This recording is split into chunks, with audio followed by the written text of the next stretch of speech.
Salut à tous. Bon bah j'espère que tout le monde va bien. Moi pour ma part c'est superbe. Voilà, je suis dans un petit coin de nature, je viens de me faire une petite balade. Donc je suis sur un belvédère, là, un point de vue. Puis voilà, je me suis assis sur un banc. C'est à peu près à mi-chemin du petit parcours que j'ai envie de faire. Voilà.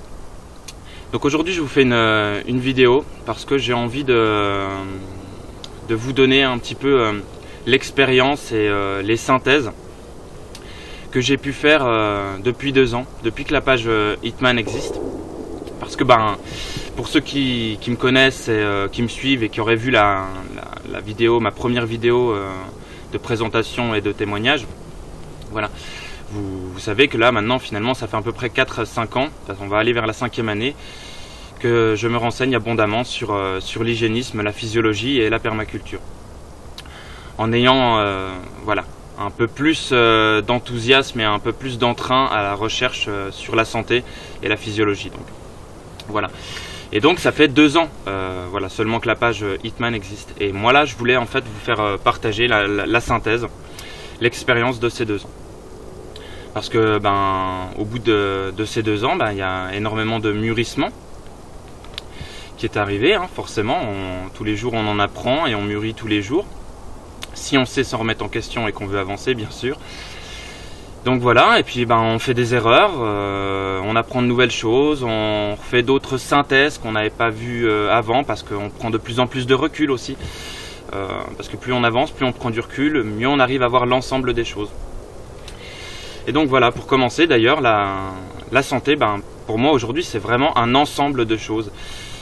Et l'erreur que j'ai vue la plus fondamentale, c'est qu'on a tendance, hein, donc je vous ai déjà dit, mais je redis encore, pour moi la santé finalement c'est comme une roue sur laquelle il y a plein d'engrenages. Tous ces engrenages vont être utiles à la pleine santé. Et dans ces engrenages, on peut retrouver plein de choses. Mais nous aujourd'hui, on a la fâcheuse tendance à prendre souvent un détail, un engrenage, et aller rechercher à fond là-dedans, et en ressortir tout un tas de théories, tout un tas de recherches, mais on prend toujours qu'un ensemble. Souvent on a tendance à faire ça, c'est une des erreurs que j'ai pu remarquer.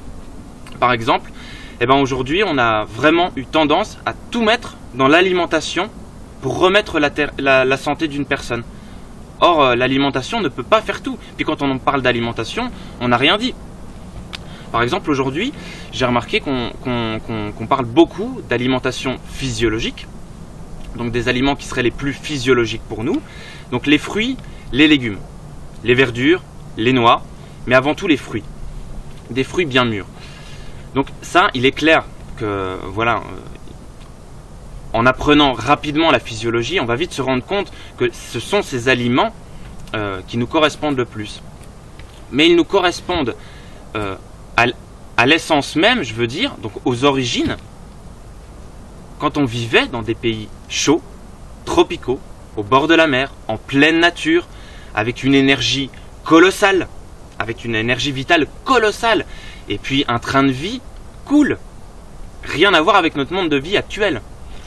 Donc voilà, donc certes l'alimentation elle y est pour beaucoup, mais si on fixe tout là-dedans et qu'on se concentre que par exemple sur l'alimentation physiologique et qu'on se met à manger des aliments physiologiques, mais qu'on ne met pas le cadre qui va avec et qui correspond à manger comme ceci, je dirais presque comme ça, si je devais donner un pourcentage, qu'à 80%, au final, au bout de 2, 3, 4, 5 ans, on va se fourvoyer. Parce que c'est pas possible. On ne peut pas faire les choses comme ça. Il faut regarder les choses d'un ensemble global. Voilà. Mais je vais vous dire, aujourd'hui, je vois bien qu'on adopte facilement un régime comme le régime frugivore, le régime crudivore, le régime végétarien ou végétalien, le régime paléo. Bon, voilà, il y a tout un tas de régimes. Aujourd'hui, on les adopte parce qu'on entend beaucoup et on s'est bien rendu compte que notre alimentation aujourd'hui était délétère. Donc on se dit, oui, il faut que je change de régime. Oui, peut-être, certes, mais on commence à adopter tout un tas de régimes. Et pour moi, c'est totalement délétère. Alors, je vais vous dire, il y a 2 ans et demi, c'est exactement ce que j'ai fait. Il y a 2 ans et demi, 3 ans, c'est exactement ce que j'ai fait. Je me suis dirigé, pourtant je commençais déjà à avoir un bon petit panel de connaissances physiologiques, anatomiques et d'hygiénisme, si on veut. Mais je me suis quand même barré et focalisé beaucoup sur l'alimentation. Donc j'ai fait 9 mois au pur cru finalement. J'ai fait 9 mois en ne mangeant plus que des fruits et des oléagineux, des salades, des jus. Mais voilà, en faisant quelques petits écarts, mais ils étaient vraiment pas nombreux. Peut-être qu'ils se comptent en dizaines sur ces 9 mois. Mais j'ai fait 9 mois au pur cru. Alors évidemment, pendant ces 9 mois, j'ai remarqué tout un tas de choses. Pour ceux qui ont regardé mon témoignage, donc je peux les dire, toutes les choses que j'ai pu remarquer, les bienfaits que j'ai pu remarquer. Mais donc je peux les réénumérer, hein. J'ai perdu l'asthme que j'avais, j'ai perdu l'ostéoporose, les problèmes d'articulation, les problèmes de décalcification que j'avais, j'ai perdu aussi la grande nervosité que j'avais. Enfin, j'ai eu tout un tas d'améliorations, comme un esprit beaucoup plus clair, une vitalité beaucoup plus présente, plus d'énergie. J'ai remarqué aussi que à terme il n'y avait presque plus besoin de se laver les dents, que les selles n'étaient pas odorantes et qu'elles ne collaient pas aux fesses. J'ai remarqué aussi qu'il n'y avait plus d'odeur de transpiration. Donc on remarque tout un tas de choses, de bénéfices sur notre santé. Seulement, il y a 2 ans et demi, 3 ans, j'ai tellement focalisé sur l'alimentation, elle a tellement de vertus et c'est notre alimentation physiologique, que j'ai vraiment cru qu'il n'y avait que ça qui m'avait donné toutes ces vertus-là et toutes ces améliorations. Or, c'était pas du tout ça. Déjà, dans un premier temps, à ce moment-là, il n'y avait pas que l'alimentation que j'avais changé. J'avais réadopté beaucoup plus de sport, je me reposais plus, et en plus, on commençait l'association. C'est-à-dire qu'avec des amis... Pardon, je vais boire un coup, excusez-moi.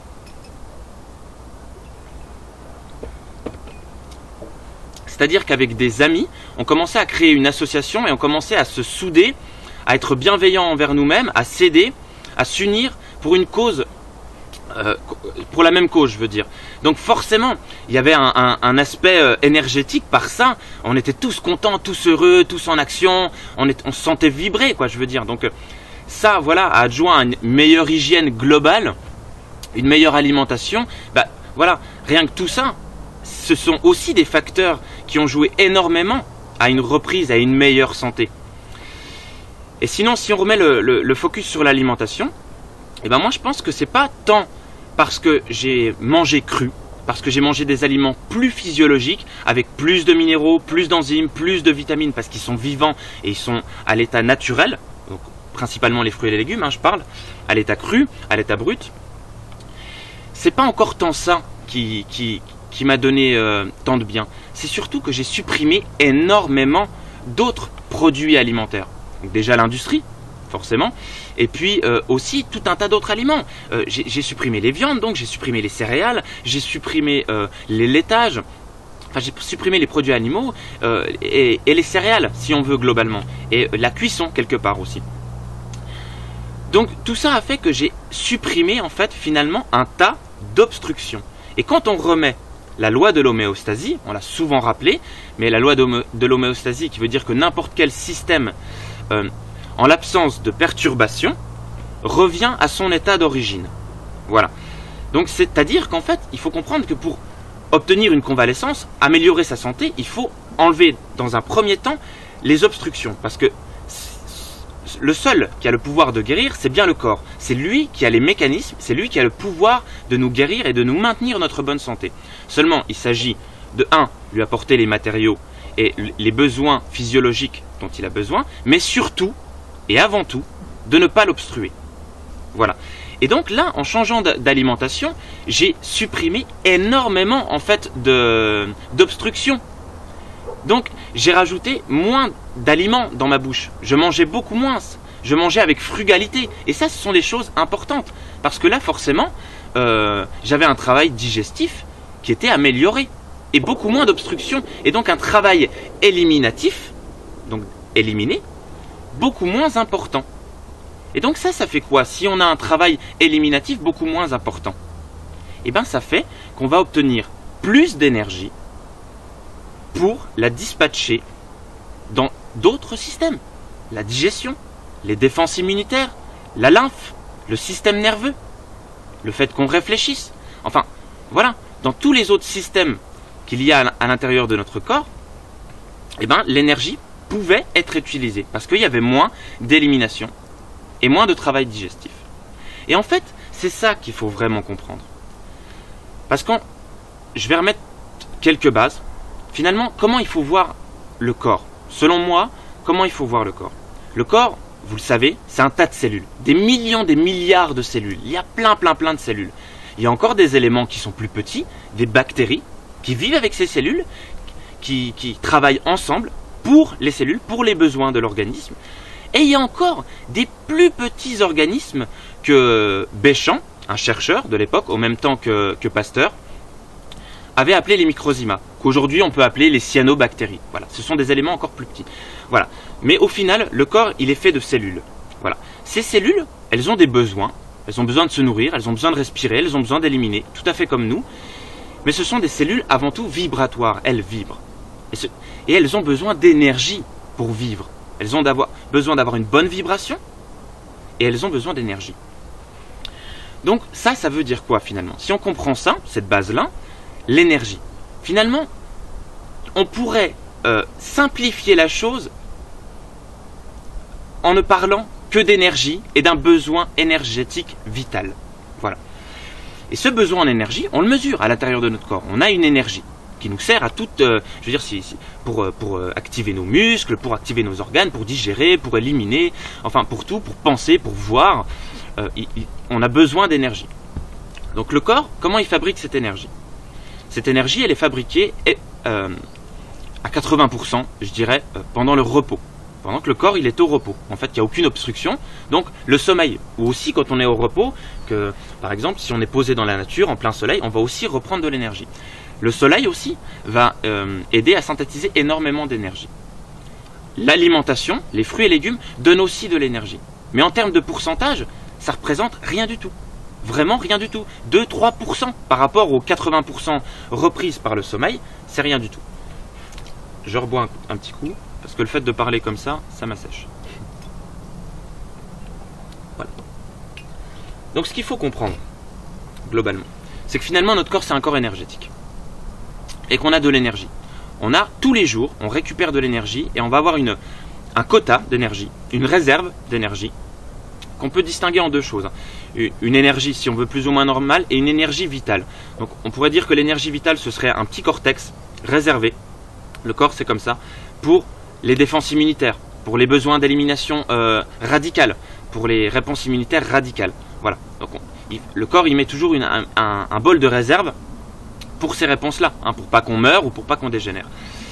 Et il y a un autre bol d'énergie qui va servir à tous les systèmes organiques dans notre corps. Digestion, élimination, assimilation, voilà. Donc voilà, cette énergie, on en a tous les jours, on en a un contenu, voilà, qu'on va dépenser tout au long de la journée. Et plus on va dépenser d'énergie, moins le corps, il va avoir d'énergie. Ça, c'est simple, tout le monde le comprend. Mais le corps, lui, avec son potentiel d'énergie qu'il va avoir dans la journée, eh ben, il va avoir un dispatching dans la journée. En fait, le corps, il dispatche l'énergie. Alors, il va dispatcher de l'énergie pour la digestion, si on a besoin de digérer, parce qu'on vient de manger. Donc là, le corps, il va prendre de l'énergie, il va l'envoyer vers la digestion. Une fois que la digestion va être terminée, on va l'envoyer vers l'assimilation, puis l'élimination.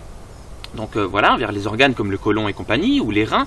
Enfin, l'énergie, elle peut être dispatchée à plein d'endroits. Et il faut savoir. Bon, désolé, la vidéo elle a coupé parce qu'en fait, hier, il y a un marcheur qui est descendu, pendant que je faisais la vidéo, qui est descendu du chemin de forêt. Et il m'a interpellé parce qu'il croyait que je parlais tout seul. Alors qu'en fait, je parlais à la caméra. Donc voilà, donc j'ai dû couper. Et puis, vu qu'il se faisait tard, qu'il y avait de moins en moins de soleil, j'ai préféré remettre la vidéo à aujourd'hui. Donc voilà, là on est le lendemain. Voilà, donc je reprends. Je voulais en fait vous faire comprendre, donc reprendre sur l'énergie nerveuse, que finalement, nous, notre énergie nerveuse, elle est répartie, hein, donc comme je le disais tout à l'heure, elle est dispatchée dans plein d'endroits. Et il faut savoir qu'entre 70 et 80%, cette énergie nerveuse va être dispatchée et utilisée pour notre cerveau. C'est un peu d'ailleurs ce qui nous différencie des autres animaux, parce que c'est un peu l'inverse. Et nous, on va utiliser beaucoup plus d'énergie pour notre cerveau. Alors après, ça va de soi. Aujourd'hui, je suis d'accord avec vous, on l'utilise très très mal, notre cerveau. On fait n'importe quoi avec. D'ailleurs, on dit qu'on n'utilise que 10% de nos capacités cérébrales. Bon, ça j'en sais rien, mais il est clair qu'on n'utilise quasiment rien du tout. Mais ce cerveau en marche demande énormément d'énergie. Donc on comprend qu'il va nous rester plus que 20 ou 30% à dispatcher pour le reste, vu que la plupart est utilisé pour le cerveau. Donc c'est là qu'on va pouvoir élaborer plein de choses. Parce que par exemple, le respect de la physiologie digestive, là, va être extrêmement important. Parce que tout ce qui va entraver une digestion, tout ce qui va corrompre la digestion ou la rendre plus difficile, va pomper encore plus d'énergie. Alors que normalement, il y a un bol prévu à cet effet, mais si on surmange et qu'on ne respecte pas la physiologie digestive, par exemple, eh ben on va pomper plus d'énergie. Du coup, si on pompe plus d'énergie, il y aura moins d'énergie pour le reste. Et ça peut nous faire comprendre plusieurs choses. Donc déjà, dans un premier temps, moi je conseillerais à tout le monde de se renseigner sur la physiologie digestive. Parce que respecter la physiologie digestive est vraiment importante. Pour ne pas entraver une digestion, par exemple, manger dans le bruit, ça va pas être bon. Manger à des heures pas possibles, c'est-à-dire après 19h, 20h, enfin pendant qu'il fait nuit, quand le soleil s'est couché, c'est pas bon, ça entrave la digestion. Manger faire des mauvais mélanges alimentaires, ça va pas être bon non plus. Surmanger ne va pas être bon. Ne pas respecter les temps de digestion. Il faut savoir que un repas normal composé par exemple de céréales et de légumes plus de viande ou de graisse, ça peut aller jusqu'à 6-10 heures de digestion. Donc c'est à dire que si on mange pendant ces 6-10 heures après avoir mangé, pendant ces 6-10 heures si on remange, eh ben on va entraver la digestion. Donc on va créer des indigestions, donc des dysbioses, des bouleversements de la flore intestinale. Voilà. Et chacune de ces actions, quand on ne respecte pas ça, on pompe énormément d'énergie. Et en fait aujourd'hui, moi je crois que le problème il vient surtout de là. Avant même de regarder tel régime alimentaire, tel aliment est plus physiologique ou il faudrait que je mange plus comme ça ou comme ci, pour moi il serait plus important de déjà, on pourrait manger plus ou moins ce qu'on veut, mais si on respectait et qu'on connaissait la physiologie digestive, croyez-moi qu'on obtiendrait d'énormes résultats sur notre santé. Ça, il est clair. Parce qu'avant tout, si on ne pompe pas trop d'énergie à notre digestion, on aura l'énergie suffisante qu'il faut pour le reste. Voilà. Et on va aussi pomper moins d'énergie à l'élimination, parce qu'il y aura moins de déchets vu qu'on aura mangé moins. Voilà. Et je voulais revenir encore par rapport à notre mode de vie aujourd'hui. Donc on entend beaucoup parler de cru. On en parlait tout à l'heure, le cru, c'est l'alimentation la plus physiologique qui soit. Je suis tout à fait d'accord avec ça. Seulement aujourd'hui, quand on reprend notre mode de vie, ultra stressant, ultra stimulant, qui nous pompe une énergie nerveuse colossale, et donc toute cette énergie qu'on aura utilisée, forcément, il y en aura moins pour la digestion. Et pourquoi vous croyez qu'aujourd'hui, finalement, on en est venu à cuire les aliments? Parce que ça fait tellement longtemps qu'on cuit quand même les aliments. Alors peut-être pas depuis que l'homme existe, mais en tout cas ça fait quand même des millions d'années qu'on cuit les aliments. Ça c'est une chose, c'est une certitude. Moi je pense même que l'homme il est arrivé sur Terre qui avait déjà le feu, qu'on pouvait déjà faire du feu. Mais après, ça ce ne sont que des théories, on va pas baser le discours là-dessus. Mais enfin bon, aujourd'hui on cuit nos aliments. Pourquoi? Parce que vous savez bien que finalement cuire les aliments, ça crée des prédigestions. On va liquéfier les aliments, les prédigérer, et on va donc faciliter la digestion. Et si on facilite la digestion, on aura plus d'énergie nerveuse pour le reste.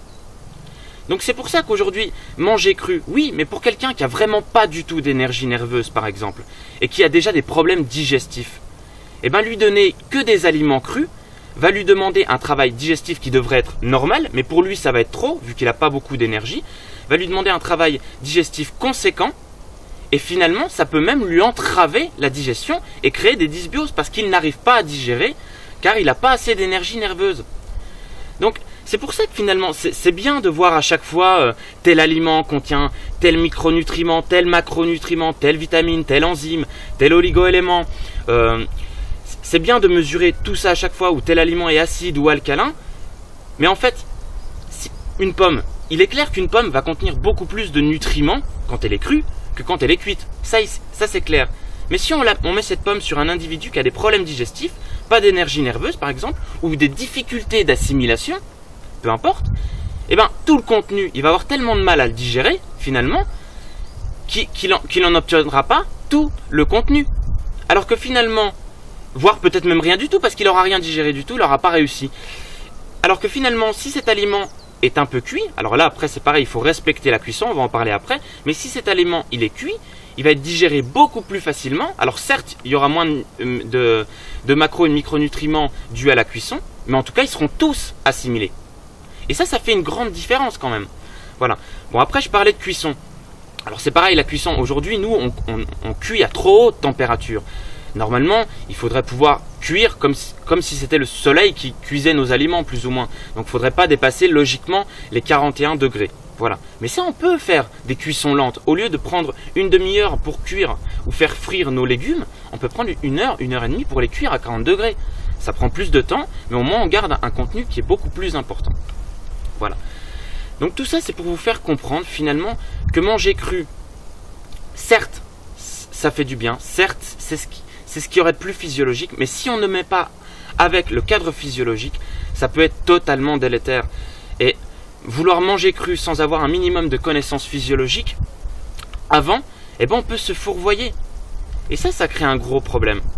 Parce que finalement, en fait, moi je pense que la base, c'est de se renseigner, c'est de connaître pour être autonome de notre propre santé et éviter de la remettre à une tierce personne. Parce que si on remet à une tierce personne, eh ben, déjà nous, sans apprendre la physiologie, on peut faire un tas d'erreurs, hein, en suivant un régime crudivore ou un régime frugivore, enfin peu importe, on peut faire un tas d'erreurs. D'ailleurs on le voit, il y a beaucoup de gens qui en reviennent et qui se plaignent de ce régime finalement. Et donc on peut déjà nous créer des erreurs, mais si on remet notre santé à une tierce personne, cette tierce personne peut elle aussi faire des erreurs. Parce que finalement, qui nous connaît mieux que nous-mêmes? Je pense qu'il n'y a personne. Il n'y a que nous qui nous connaissons aussi bien que nous-mêmes. Donc voilà. Et d'ailleurs, ça va me permettre de parler d'un petit point qui me semble important. Donc voilà, pour ceux qui le savent, d'ailleurs vous avez peut-être, vous regardez peut-être la vidéo depuis ce groupe-là. Mais voilà, donc je suis admin avec Roxane Jésus et Vincent Casobon du groupe Naturopathie, Santé Holistique, Entraide et Bienveillance. Et je remarque sur ce groupe qu'il y a un tas de problèmes et qui pour moi, il commence à être finalement dangereux. Pourquoi ? Parce que comme je le disais, c'est déjà dangereux de remettre sa santé à une diverse personne.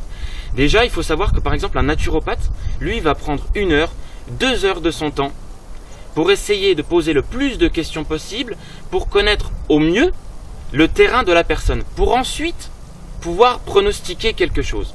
Mais pour moi, déjà 2 heures, ça me semble vraiment juste. Parce qu'il faut savoir que les plus vieux hygiénistes de ce monde, comme Hippocrate, suivaient leurs patients nuit et jour jusqu'à rétablissement. Ça pouvait durer 3 mois. Voilà. Et là, on pouvait connaître exactement tout sur la personne. Parce qu'on vivait avec, on voyait tout un tas de choses. Alors qu'en 2 heures, en plus sur un interview téléphonique, ça peut être limité. Parce qu'en plus, la personne, au téléphone ou en vrai, elle peut par exemple nous mentir. Ah, on sait très bien qu'il y a des personnes, elles font certaines erreurs, mais elles ne veulent pas les dire.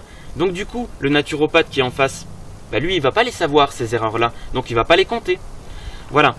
Donc ça, c'est juste pour vous faire comprendre ça. Mais sur ce groupe-là, je vois que tous les jours, il y a une trentaine, une quarantaine de messages qui sont postés sur des gens qui sont alertés par rapport à des symptômes, par rapport à des maladies, des problèmes divers et variés. Des fois, c'est grave, des fois, c'est moins grave. Et on a une trentaine et une quarantaine de commentaires par jour qui viennent avec des conseils plus ou moins différents. Alors arrêtez le gluten, arrêtez les produits céréaliers, prendre des compléments en magnésium, prendre tel ou tel complément, telles huiles essentielles, arrêtez ceci ou cela. Mais la santé, il faut comprendre que la santé ne peut pas se résoudre à une telle complémentation en magnésium ou tel aliment ou arrêter telle ou telle chose. C'est beaucoup plus complexe que ça. Et comme j'étais en train de le dire, déjà en naturopathie, on prend 2 heures. Mais là, on prend quoi? 10 minutes pour répondre à la personne. Et il y a un tas de commentaires. Il y a tout et son contraire. Comment voulez-vous qu'une personne puisse se remettre en santé avec un tas de conseils comme ça? C'est pas possible. On ne peut pas faire ça. On ne peut pas se permettre de conseiller les gens comme ça. Donc là, je fais un petit appel à toutes les personnes qui conseillent sur ce groupe. Essayez de vous limiter, ne vous prenez pas pour des super-héros à vouloir conseiller à chacun son propre conseil, moi j'ai la vérité ou pas. Limitez-vous. Déjà, j'aimerais que ceux qui conseillent soient des professionnels de la santé et non pas des personnes indépendantes. Je préférerais, s'il vous plaît, ceux qui sont indépendantes, veuillez garder vos réponses pour vous, s'il vous plaît. Et si vous avez vraiment quelque chose à dire, pensez à vraiment nuancer votre discours. C'est pas grave, si même dans le commentaire vous devez faire un pavé comme ça, faites un pavé comme ça. Juste dire à une personne qui a des problèmes d'eczéma, arrêtez les céréales, c'est une totale incohérence. Parce que là, je veux dire, la personne, ça se trouve, elle a peut-être même pas besoin d'arrêter les céréales, au final. Ça se trouve, elle en mange même pas, mais elle a quand même de l'eczéma. Je vais vous donner un exemple. Il y a quelqu'un donc qui a de l'eczéma. Eh ben, pour ceux qui ont compris le fonctionnement du corps, on va comprendre qu'il y a un problème lié aux intestins et au côlon, qu'ils sont finalement constipés. Voilà. Donc, qu'il y a des toxines qui commencent à rentrer dans le milieu intérieur, et donc l'émonctoire principal n'a plus son rôle. Enfin, il ne joue plus assez son rôle. Donc, forcément, il va falloir se diriger, le corps, il faut qu'il se dirige vers d'autres émonctoires. Donc, pour le coup de l'eczéma, ça va être la peau. Je simplifie vraiment. Donc, ça va être la peau. Donc, on en comprend qu'il y a un problème à régler au niveau des intestins, pour plus que les intestins et le côlon puissent éliminer comme il faut, de façon à ce qu'on n'ait plus besoin d'utiliser la peau comme émonctoire. Voilà, donc ça, on peut le comprendre. Et justement, aujourd'hui, on a quand même bien compris que les céréales et surtout le gluten vont énormément constiper et déranger notre côlon, nos intestins. Donc, c'est sûr que c'est un chamboulement, c'est une obstruction. Mais avant même, moi je pense, le produit céréalier qui va obstruer, c'est déjà dans la digestion et dans la façon dont on va manger, peu importe ce qu'on mange. C'est dans la façon dont on va manger que là, on va créer des problèmes. Parce qu'on peut se constiper, tout simplement parce qu'on est stressé, ou simplement parce qu'on digère mal, parce qu'on mange trop. Donc il y a trop de déchets qui se retrouvent dans notre côlon et qui stagnent, qui fermentent. Donc si finalement cette personne, avant même de lui dire arrêtez les céréales, parce que finalement faut comprendre, les céréales on en est quand même addict, on est quand même accro aux céréales, donc c'est pas si facile que ça. Mais si à cette personne, au lieu de lui dire arrêtez les céréales arbitrairement, on lui disait de limiter ses consommations globale, c'est-à-dire moins manger et plus respecter la physiologie digestive, eh ben, on aurait le même résultat. À force, on obstruerait plus. Alors oui, ça prend plus de temps, mais on obstruerait plus le côlon, et à terme, on n'aurait plus besoin d'utiliser la peau. Voilà. Mais ça, c'est pas le seul facteur. C'était juste pour vous donner un exemple. C'est encore pas suffisant de dire ça. Parce que la personne, ça se trouve, elle mange même pas de céréales, mais elle est ultra stressée. Tout le temps stressée. Donc si tu es stressé, tu te constipes. Si tu te constipes, tu élimines mal, et encore une fois, il va falloir utiliser la peau comme émonctoire. Voilà. Donc tout ça, c'est pour vous donner des exemples qu'on ne peut pas se permettre de faire des pronostics comme ça à la légère, sans connaître le terrain de la personne. Il y a énormément de choses qui obstruent notre corps, et il a énormément de besoins vitaux. Voilà. Parce que pour moi, le corps, c'est bien plus complexe que ça. Voilà, le corps humain, il a des besoins vitaux, qui sont simples, finalement. Il a besoin d'une bonne activité physique. Il a besoin d'une bonne respiration, d'un bon oxygène. Il a besoin d'un bon environnement. Il a besoin d'une bonne alimentation. Il a besoin d'eau. Il a besoin de relaxation. Il a besoin de méditation. Il a besoin de spiritualité. Il a besoin de liens sociaux importants. Il a besoin d'amour. Tout ceci, l'organisme, il en a besoin. S'il manque de quoi que ce soit ou de plusieurs choses, il va avoir de plus en plus de mal à être bien et à fonctionner de manière adéquate, tout simplement. Et voilà, donc quand on a compris ça, il suffit de respecter au mieux ses besoins vitaux, qui sont nombreux finalement, je viens de les citer, il y en a encore d'autres, mais il faut les respecter et ne pas obstruer au maximum. Donc pour ne pas obstruer le corps, il faut connaître les tas d'obstructions, et là il y en a énormément des obstructions dans notre mode de vie actuel. Donc pour pouvoir corriger un terrain, il faut déjà connaître les besoins vitaux, il faut connaître la physiologie, il faut connaître comment le corps il fonctionne, tout simplement. Et il faut aussi connaître toutes les obstructions qui existent et celles qui nous arrivent pour pouvoir les limiter, voire les abandonner un à un. Et là, seulement on obtiendra la convalescence. Mais seulement si on regarde tout. Parce que moi, justement, et on va en parler juste après, excusez-moi, je bois. On va en parler juste après. On peut faire même des erreurs. Parce que le problème, c'est quand on commence à tout regarder, qu'on voit toutes les erreurs qu'on a faites, toutes les obstructions qu'il y a, on va être vite dans la peur parce que on est déstabilisé. Et dans la peur, on va avoir tendance à vouloir tout changer très vite. Parce qu'on se sent pressé. On veut tout changer très rapidement. Et donc, on va se mettre à se forcer. Et on se force encore plus quand on ne connaît pas assez la physiologie et l'hygiénisme. On va se forcer plus, par exemple, à manger cru. Et se forcer, ou arrêter les céréales et se forcer alors qu'on en a envie, on se force. Et bien se forcer va générer un stress trop important à un moment donné. Et on aura beau faire les meilleures choses de la meilleure des façons, si on stresse trop et que ça ne nous plaît pas et qu'on est négatif avec nous-mêmes, ça ne marchera pas. Ça ne marchera pas. Et d'ailleurs, c'est une des erreurs que j'ai faites. Quand je me suis mis au pur cru, j'ai fait que ça. Évidemment, il y a eu plein de moments où je me suis forcé, où j'avais envie de tout un tas de choses. Donc déjà là, je me forçais, je stressais. Ce qui a été délétère au bout d'un moment. Plus, je commençais à m'enfermer. C'est-à-dire que forcément, il n'y a pas énormément de gens qui commencent à manger comme toi au départ. Donc tu t'enfermes. Tu vois de moins en moins les gens parce que tu comprends pas qu'ils veulent pas faire comme toi. Donc tu t'écartes de plus en plus. Et tu finis à devenir finalement plus ou moins sectaire. Tu te sépares de ta famille et compagnie. Et tout ça, ça a été énormément d'erreurs qui m'ont fait énormément de stress, qui ont fait que finalement j'étais pas si bienveillant avec moi-même et qui ont fait qu'à terme, je me suis retrouvé avec de moins en moins d'énergie. Bon, c'était pas le seul cas, parce que pour vous faire partager un petit peu ces 2 ans, globalement, qu'est-ce qui s'est passé? Moi, la grosse erreur que j'ai fait, finalement, c'est de ne pas m'écouter assez et de fixer la barre trop haut. C'est ça la grosse erreur que j'ai fait, de fixer la barre beaucoup trop haut.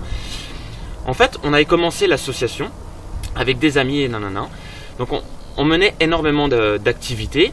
Plus il y avait parallèlement, moi je menais aussi les activités par rapport à l'hygiénisme, les transmissions de connaissances et de pensées par rapport à la physiologie et compagnie. Donc ça prenait énormément de temps. Seulement, il y a des personnes, pour ceux qui suivent depuis le début, vous savez que les premières personnes qui étaient dans l'association sont parties. Donc je me suis retrouvé seul pendant 1 an et demi à devoir gérer l'association. Mais en vérité, à ce moment-là où tout le monde est parti, j'aurais dû normalement enlever certaines actions. En faire moins, parce que forcément une personne seule en fait moins que à 5, ça c'est clair. Mais seulement j'ai été têtu, parce que moi je suis quelqu'un pas assez bienveillant avec moi-même finalement, enfin avant, et donc j'étais têtu, et je n'accepte pas les erreurs malheureusement. Enfin j'ai eu du mal avant à accepter les erreurs, donc j'acceptais pas le fait que je doive éliminer certaines actions, ça me faisait trop mal au cœur. Donc du coup je les éliminais pas et je continuais. Donc j'ai commencé à m'épuiser de plus en plus, parce que j'en faisais beaucoup trop, tous les jours, je m'arrêtais jamais. Et pourtant, mon entourage avait beau me prévenir, me dire « Mais Thomas, t'en fais trop, t'es en train de te fatiguer », je l'écoutais pas. Je pensais que j'allais y arriver, que justement en continuant de manger cru et nanana, j'allais y arriver. Mais je perdais à force tellement d'énergie que finalement, pas assez d'énergie, besoin de stimulation. Donc j'ai eu besoin de stimulation et je me suis dirigé vers la nourriture. Donc j'ai commencé à manger. Au départ, c'était des cracottes avec du Nutella, après ça a été des morceaux de pain, des viennoiseries et tout un tas de grignotage parce que j'avais besoin de stimulation. Ce qui m'a fait perdre encore plus d'énergie. Et vu que il y a un moment donné, je me suis rendu compte quand même que j'avais plus d'énergie, que j'en faisais de moins en moins, mais c'est pas pour autant que je me suis arrêté. Et j'ai continué comme ça pendant 6 mois, 7 mois, jusqu'à il y a peu de temps en fait finalement. J'ai continué comme ça. Alors forcément, j'en suis arrivé à, il y a 1 mois, 1 mois et demi, à un petit burn-out. Mon corps il a lâché un petit peu, parce que je suis allé trop loin, beaucoup trop loin. Et donc, voilà, ça c'est un peu les erreurs que j'ai faites. Donc aujourd'hui finalement, je profite de cette vidéo aussi pour vous faire passer ce message, c'est que je vais être de moins en moins présent, là, sur les réseaux sociaux, pendant un temps à durée indéterminée. Je ne peux pas vous dire combien de temps. L'association va un petit peu stagner, elle va un petit peu rester stagnante. Il ne va plus y avoir beaucoup d'actions pendant les prochains mois là. Combien de temps, je ne sais pas. Mais je vais stopper un petit peu tout ça, parce que j'ai énormément besoin de reprendre du temps pour moi et de me reconstruire. C'est important. Parce que je me suis oublié en fait finalement dans tout ça. Souvent on a tendance à donner, mais on s'oublie soi-même. Et si on s'oublie soi-même alors qu'on est la base même des actions qu'on veut mener, si on s'oublie après on n'a plus rien. Donc voilà. Donc là il va falloir comprendre que je vais devoir prendre un bon bol de temps pour moi. Donc je vais plus être sur les réseaux sociaux pendant un certain moment. Voilà. Mais je vais revenir, bien entendu. Mais là, j'ai besoin de prendre du temps pour moi et aussi pour ma famille. Parce que finalement, j'étais tellement barré dans mes actions et machin que j'avais moins de temps pour ma famille. Et ça, finalement, c'est triste un petit peu à un moment donné. Donc voilà. Mais bon, On est fait pour faire des erreurs, justement. Tout à chacun fait des erreurs. Et si on les regarde bien en face et qu'on n'essaye pas de les fuir et qu'on travaille avec, on ne fait que avancer dans la vie. Et c'est ça qui fait la beauté de la vie, finalement. Voilà. Alors, attendez. Ça m'assèche de parler. On me dit que je parle trop. Je sais pas. En tout cas, j'aime bien parler, ça c'est sûr. Donc voilà, bon, j'espère que j'ai fait le tour de tout ce que je voulais, parler. J'avais fait une petite note. Je vais regarder tout vite sur la note. Si j'ai bien... voilà, j'ai parlé de ça.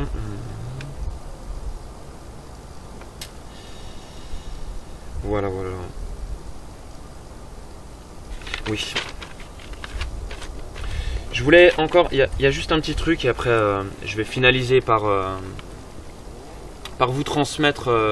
je vais regarder une petite chose si la vidéo, là, il y a toujours du temps.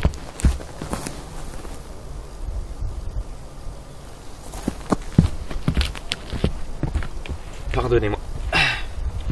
Donc oui, je disais, il y a juste un petit truc dont je voudrais vous parler avant de finir la vidéo. C'est au sujet des produits animaux. Donc voilà. Donc aujourd'hui, il y a un grand problème au sujet des animaux par rapport à l'éthique. Parce qu'il est clair qu'aujourd'hui, on maltraite les animaux, on fait tout et n'importe quoi avec. J'ai même pas envie d'en parler là, de donner des détails. De toute façon, il n'y a pas besoin. Vous le savez tous. C'est une maltraitance infinie. C'est abuser ce qu'on fait aux animaux aujourd'hui. Donc, vouloir ne plus manger de produits animaux et ne plus vouloir participer à ça, c'est totalement louable. C'est possible. On peut se passer de produits animaux.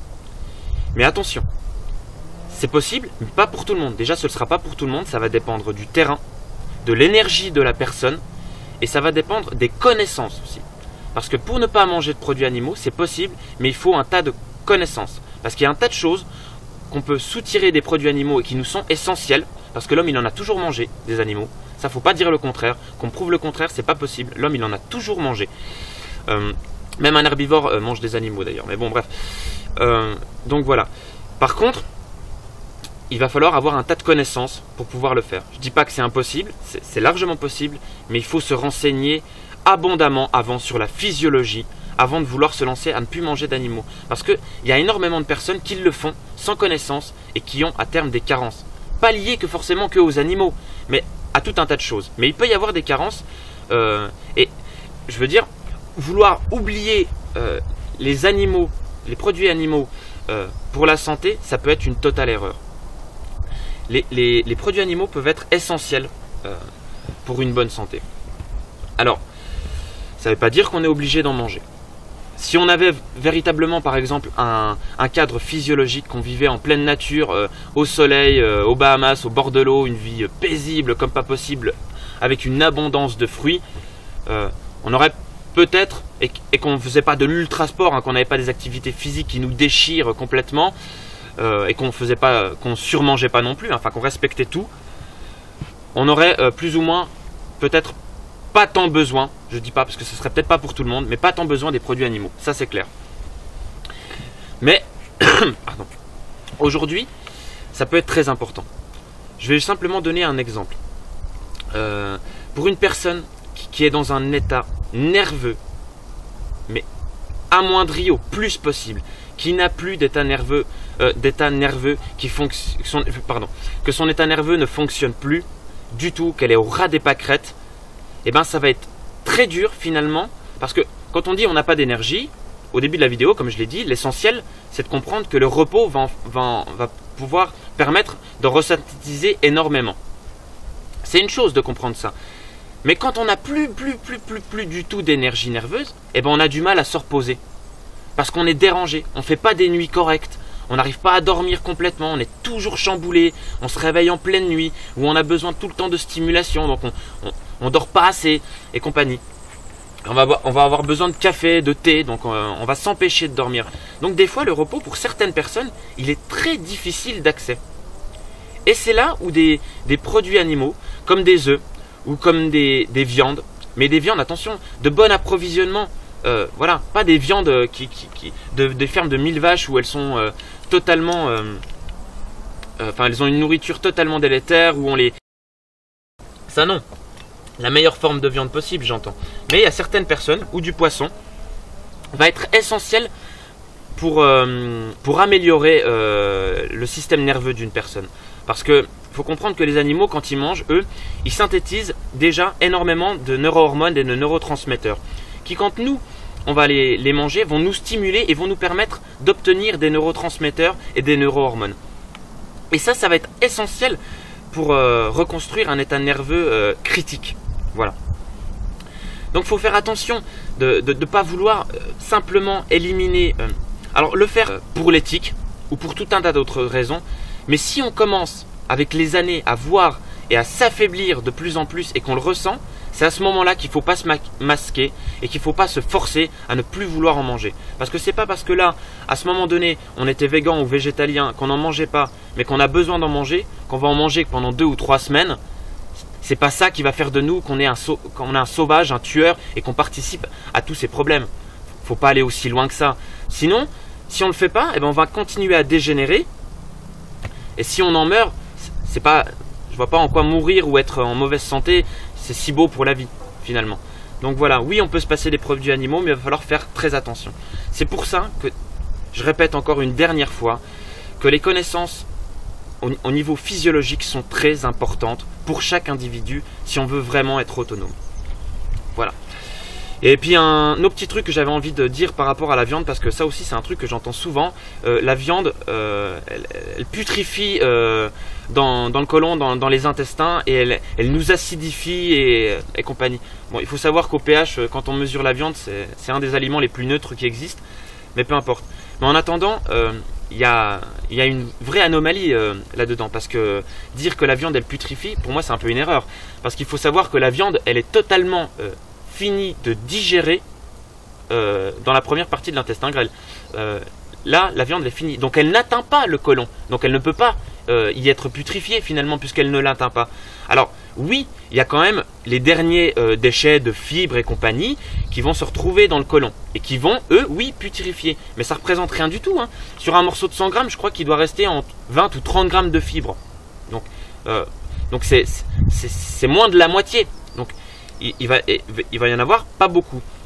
Mais oui, elles vont putrifier ces matières dans l'intestin. Mais la putréfaction et la fermentation, elle est plus ou moins normale.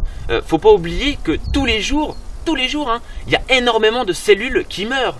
Il y a des déchets de cellules en permanence dans nos intestins et dans notre côlon qui font eux aussi de la fermentation et de la putréfaction. Donc, je suis pas en train de dire même de la putréfaction qu'il faut forcément lui en amener plus.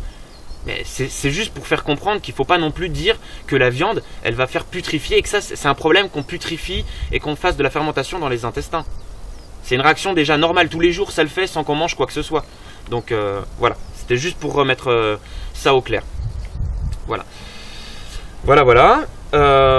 Bon ben, ça fait une vidéo assez longue, hein. Je suis désolé. Je voulais aboutir à plein de points avant de partir et avant de vous laisser comme ça, parce que je sais pas quand je vais revenir, mais je vais revenir. Bon, désolé, la vidéo elle est encore coupée. En fait, il y a eu un problème. En fait, ma caméra elle filme pas plus d'une demi-heure. Je le savais pas en fait. C'est ma carte mémoire qui doit être limitée.